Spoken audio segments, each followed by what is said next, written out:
So beyond that event, we have that common visa as a standard thing that is available to stimulate that sector in the future. So I think as we look at the AFCON, there are a lot of things that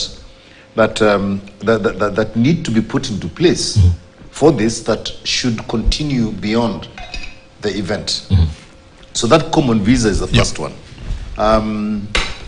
If we had a common currency, it would have been nice. That is either these guys are going to be exchanging money every time they move from one country to another, which is expensive for them. But is there something that is this something that you can move towards that will make it easier for these people to work and operate within East Africa, right?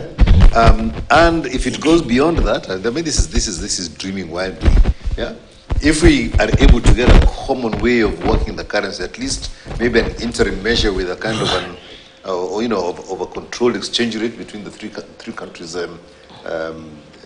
currencies, which is the first stage normally towards having a common currency, is to establish a way of exchanging between them, and then eventually you then choose one.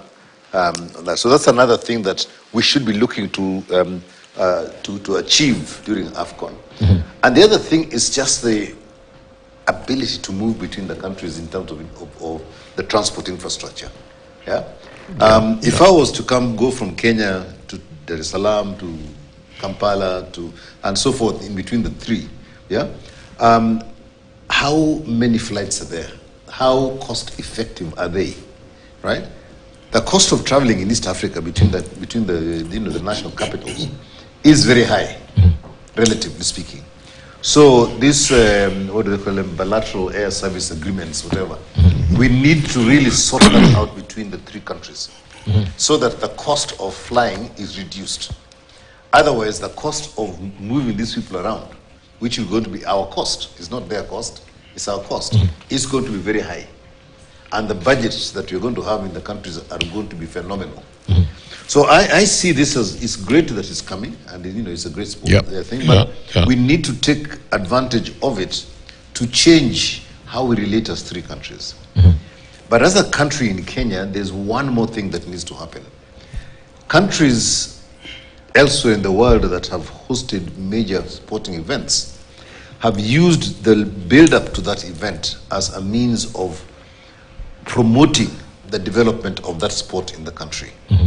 So football has had a very checkered and messy history in this country.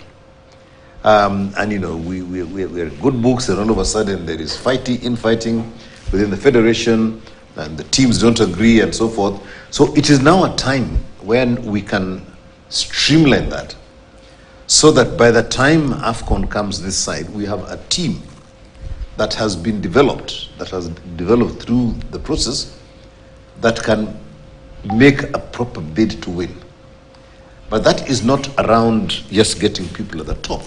We need to create at this time a sort of, a bottom-up process that allows, that is structured in such a way that you're working at the grassroots, and you're now beginning to set up a system that football will grow from the grassroots up to the apex, with the sole objective of getting new talent to be able to serve the country during AFCON. So I think there's a lot of opportunities that this brings out, not just the staging of it and and the glamour and everything else, but in terms of just developing the game and developing the region. Right, and of course the scale of preparation. I know you've had a snippet when it comes to Magical Kenya and preparing for the golf tournaments, how rigorous it is as well.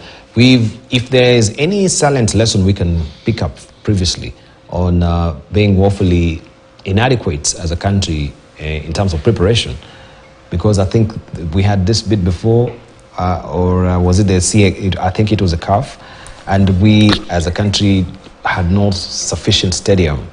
We were not prepared for it again. Yet we had won the bid, and then it was taken away from us. What lessons can we learn from there? I think infrastructure is not something that is something that this kind of thing should encourage. If you look at South Africa, when they staged the World Cup, they actually spent the time after they won the bid. What they did was to put infrastructure in the country, and they did it big. That infrastructure for some years was not used, and now has really, has really become important in the development of sports. Here you have 3 countries. Yeah, you're going to have, I don't know how many football teams coming. I haven't looked at it in detail, but they will need at least in each country about 3 to 4 stadia that can host events, i.e., 3 that are doing it and 1 spare. You need practice facilities around the, around the stadium where these guys can go and warm up and do things like that. The facilities that are present in terms for spectators, what have you, all that has got to be top notch, because the whole of Africa and the rest of the world will be watching those matches, and TV cameras wander in all sorts of places that you would never expect it to wander. When something happens or people are doing something, the camera will catch a particular place, and if they find broken furniture in that area, yeah, that is what people will remember. They won't remember the that will be the story. That becomes the story. Yeah. So infrastructure is key. Yeah.